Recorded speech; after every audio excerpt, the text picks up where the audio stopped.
Hey, friends, welcome to my podcast today, Kevin Elworth Unplugged, where we talk about life, leadership, and all the things in between. I am excited today to dive into what happens with the post big event follow up. Like, here we are at the time of this recording, we are following up on Easter weekend, and, being a pastor, or I'm not pastoring a church right now, but I still wear that pastor hat, and I'm doing a lot of pastoring on the side. Um, but the Easter weekend is, like, we always joked about it being the Super Bowl of church. And there's so much that goes into this event and this weekend. And I see it across the board. A lot of churches, I'm following a lot of pastors, channels and threads and all this stuff. And you can see just the breakdown of what happens. And I wanted to talk you through a few things today. And honestly, four things to deal with when it comes to like a debrief analysis of a big event. And I want you to think through this, because this doesn't just relate to pastor, this relates to a business, nonprofit organization. We all go through these event type timeframes, and the way that you handle them after the fact is as important as the event itself. And I feel like this is one of the points where we miss it. We spend so much of our time ramping up towards the event, and then you check those boxes off. We made it, we survived that thing, and then we just like relief. But honestly, on some levels, that's where the work begins. For most of the time, you're dealing with a big event to build business or to build ministry or to do something like that. And now the follow through happens. What do you do in the follow through? But then there also that becomes that thing of like, this like nosedive of after the event is over, and, all that emotion has to go somewhere, and all that pent up, anxiety or something, and it's got to be channeled into some direction. And I feel like this is where we make some mistakes. During my course of ministry and leading, I developed a process to be able to handle something like this. And here's what I want to send, the message I want to send to you today. First of all, number one, we put too much weight on big events. We don't put enough weight on the day-to-day processes of execution, the normal, consistent flows. And what I would tell you is that no matter where you're at, no matter what you're coming to me with, if you would make a little bit more impact on the consistent day-to-day things, it would actually make a much bigger impact on your ministry or your business or your focus, your organization, whatever it is. Just make a bigger deal of the everyday moments that you have. I would actually tell you to spend less energy and less time on these big, quote unquote, magical moments that we have that go through business and church and all those kinds of things. I love Easter. As a pastor, we absolutely loved these days and what they would do for our church, what they would do for our family. But when we were, after the fact, we were always shocked at what would happen after. It would just kind of go back to normal. It was like, we exerted all this energy, and we would, utilize all these resources, whether they're like personal resources or financial resources or whatever the case may be, designing the space and creating all these different feels for people to come in. They'd be like, wow, that was great. And they walk home and they leave. And, we're here left in the aftermath trying to clean things up before our own, quote unquote, Easter celebration or whatever the event was. And we're just like, I remember so many times being like, did that even matter? Like, did that even do anything other than just we got through it and somebody was like, cool. That was awesome. Would we have gotten the same response with less output? And the reality was, yes, we would. Here's the thing. Here's a couple things I want you to know. Normal is the enemy of spectacular, but spectacular is overrated. Normal is the enemy of spectacular, but spectacular is overrated. The reality is if you would just be consistent, if you would just consistently give your best effort, it would be fine. It's almost like this. It's like an Easter Sunday or Easter experience or a big event for whatever it is. It's like you're trying to go out and hit a grand slam. If we're using like baseball analogy, you're trying to go out and hit a grand slam. What happens when you hit a grand slam? Or what happens when you go try to hit a grand slam, for that matter? You kind of look like you're trying to hit a grand slam. You know what I mean? It's all the things have to come in line, all the bases have to be loaded, and then you have to hit the right ball in the right place, in the right angle, all the things have to fall in line. But if you are just consistent, and instead of trying to do those things, you just step up to the plate and be normal, regular, consistent every single time, you actually make more of a dynamic impact. Consistency is more powerful than the best executed experience. Here's the thing, if you would raise the bar on normal and exceed that expectation with regularity, you would make a much more dynamic impact. Don't try to wow, just guarantee authenticity. Here's the thing, I love this line. No one is raising the bar for you. No one is going to do that. You get to raise the bar for yourself. Now, people will come with a level of expectation. This is their level of expectation. They won't tell you what it is. You don't get to know that. You can kind of wow them and wonder by your own language and try to tempt them into, hey, you're going to get to experience this and you're going to get to experience that and all those different kinds of things. And they're going to come with a level of expectation. And if you miss that, it will mark them. If you hit that, they will be indifferent. It won't matter at all. If you exceed that, you will intrigue them. In other words, they'll be like, I liked it. It wasn't crazy. It wasn't out of place. It was good. I think we'll try this again, right? And so that's how you get people to come back. You don't wow them. You don't need to wow them. You just need to hit your expectations and a little bit. Hit their expectations and a little bit. On big events, we seem to try to impress guests. But here's the thing. The guests or the customers, they're not coming back. In the church world, we always had the slogan, CEOs, Christmas and Easter only. Somebody else says Creasters, Christmas and Easter's, right? Creasters. For whatever your big event is that you're trying to navigate through and heighten and emphasize and all those kind of things, that may be the only time you ever touch that particular customer or guest.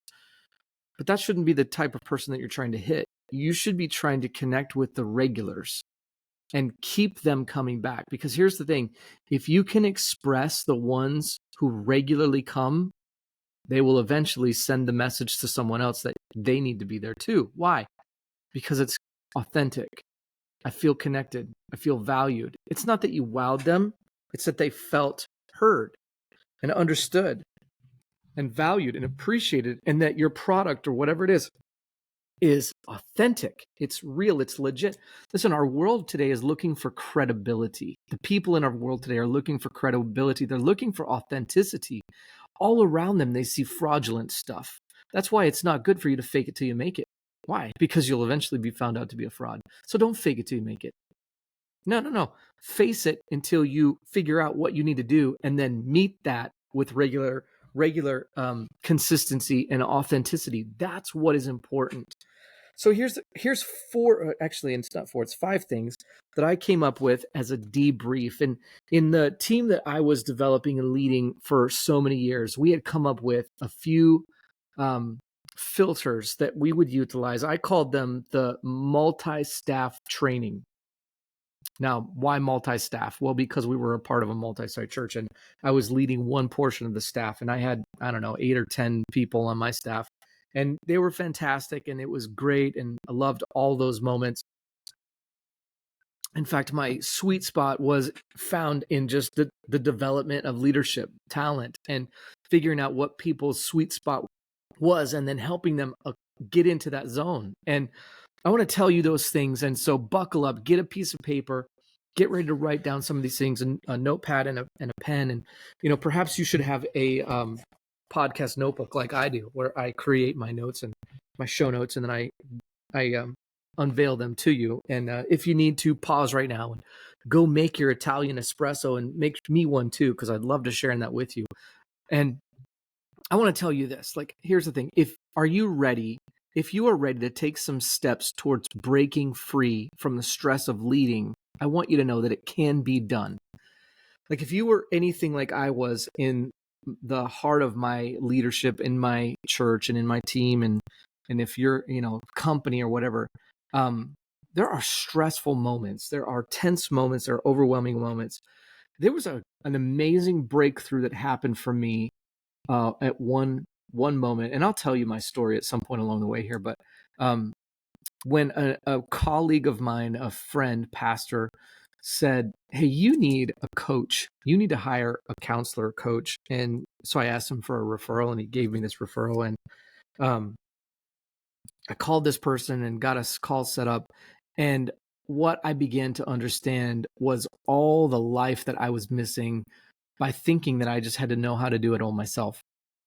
I found that life outside of like the stress and tension of what I was feeling could be found, but it couldn't be found until someone unlocked the door for me and kind of showed me into the direction. It was like a secret hidden room outside of the space that I was occupying right now. And once I found that room, it was like Eden, right? This is amazing. I didn't know this could be a thing. If you find yourself wondering what might that look like, what would it look like to not have to give up all of your mental space, right? Your nights and your weekends in thought. It's not that you give up all your time, but it's the fact that your mind is always somewhere else. How many of you have heard that language before? What it might be to expand, here's my favorite thing, what it might be to expand your income a little bit alongside of your pastoring or your leading or your whatever. This might be for you. This will be for you. I want to take you higher into your experience with ministry or business to which you're called, and to pursue the precise things that you want to do in a stress-free and a thriving manner. There is life that is stress-free and thriving. What would that look like for you? What would thriving life look like for you? Let's just define that for a minute. What does thriving life look like for you? What does stress-free life look like for you? And do you even think it could be attainable? I want you to know that it is, and I want to help take you there. Let's get after it. Let's go after this. If you think that there might be more for you there, then let's set up a discovery call and dive into it. In the link below in my show notes, there should be a link for you to schedule a discovery call. Let's get it scheduled and let's get after it. Now, grab your notebook, your piece of paper, a pen, and let's dive into these 5 areas of analysis that I called Tight Tuesday. Now, why did I call it Tight Tuesday? It was because Tuesday was the day that Sunday was no longer painful anymore. On Sunday, if someone would come up to me after especially a great experience or a heightened awareness day like Easter Sunday and criticize my message, it was so raw, right? Because I had just delivered it. This was my baby. Like I had spent hours crafting this message. Now, I want you to understand, for those of you who are not in a pastor field, we don't just work between Sundays, okay? Like the content that is created in a sermon usually happens weeks, if not months prior. And so we're constantly writing down an idea to chase after.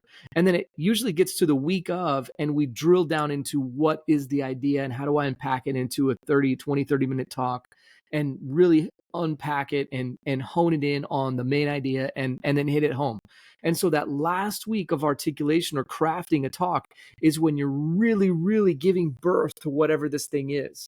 And then when you get up there on that stage and you deliver your message, and then if someone is to criticize that message right off the bat, it's so painful because it's just delivered. It's like you are instantly, calling the baby ugly. And let's face it, that's no fun. And it's offensive and it's brutal. And so I wouldn't really tolerate that. And in fact, I would really shut my team down from any kind of debrief or criticizing comments on the day of because it was too raw, especially if it was criticizing someone else's work. It's okay for you to criticize your own. It's never okay for you to criticize someone else's work in the moment. And so that's where we came up with Tight Tuesday, because on Tuesday, it was our opportunity to tighten the ship, to dismantle the whole process and be able to critique and criticize the nuts and bolts of the process and figure out what did we hit it right and what are some things that we could do different or do better next time. And so now, here we are, Tuesday following Easter. This is a great time for you to get together with your team and go through some of this. And maybe this is something you should just go through on your own. Answer some of these questions by yourself. Here's the first one. What were we trying to accomplish? It's amazing to me that when we go into events like this, it may or may not have gone well because we didn't exactly know what we wanted to do. If you, as the leader, don't know what you want to do, how do you think anyone else is going to know what you wanted to do? So, number one, what were we trying to accomplish? You need to be able to define that in one single sentence, not a paragraph, not an ebook, nothing else other than just a sentence. What did you want to do?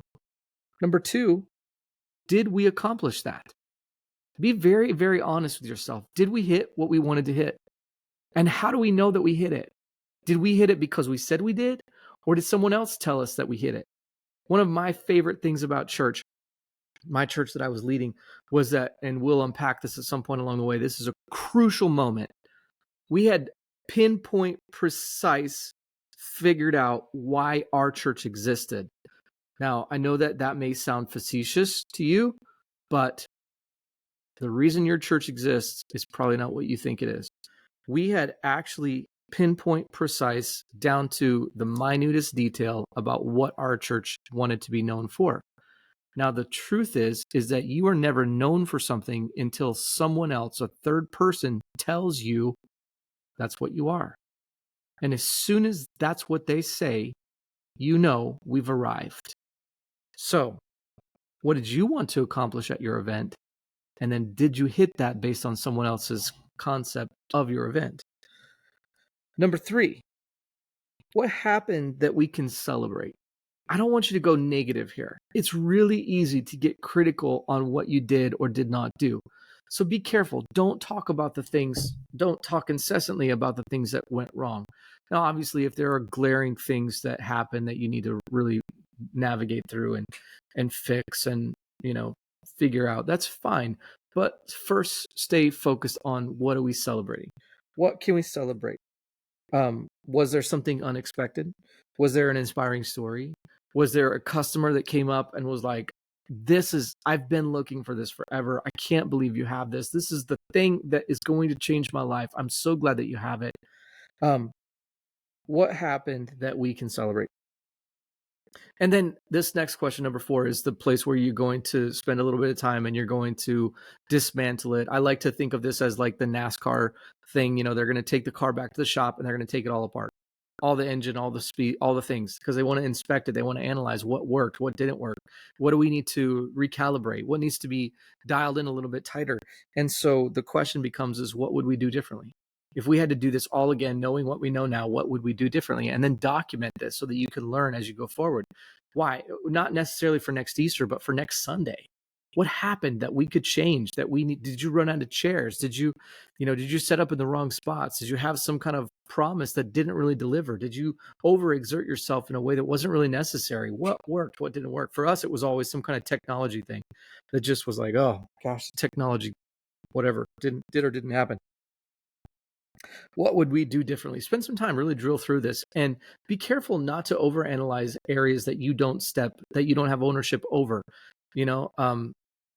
And I don't really want to give examples for that, but if you don't have any business being over there and understanding their process and their flow and all their stuff, then don't speak into it. Let them speak into it. They're the professionals. They're the experts in that field, and let them unpack what it is. And then number 5, and this I think is the most important one. It's the one we miss so often. Who are 3 people that we can thank for their involvement? This goes so far. In fact, I would have people come up to me weeks, months, years after the fact, and they'd be like, this card, you wrote me this card 3 years ago. I still have this card. I'm like, why the heck do you still have that card? I don't remember writing that card. I don't even remember your name right now, whatever. But the value of gratitude goes so far. Be very, very intentional about thanking people for their involvement and their investment. So listen, I hope this helps you.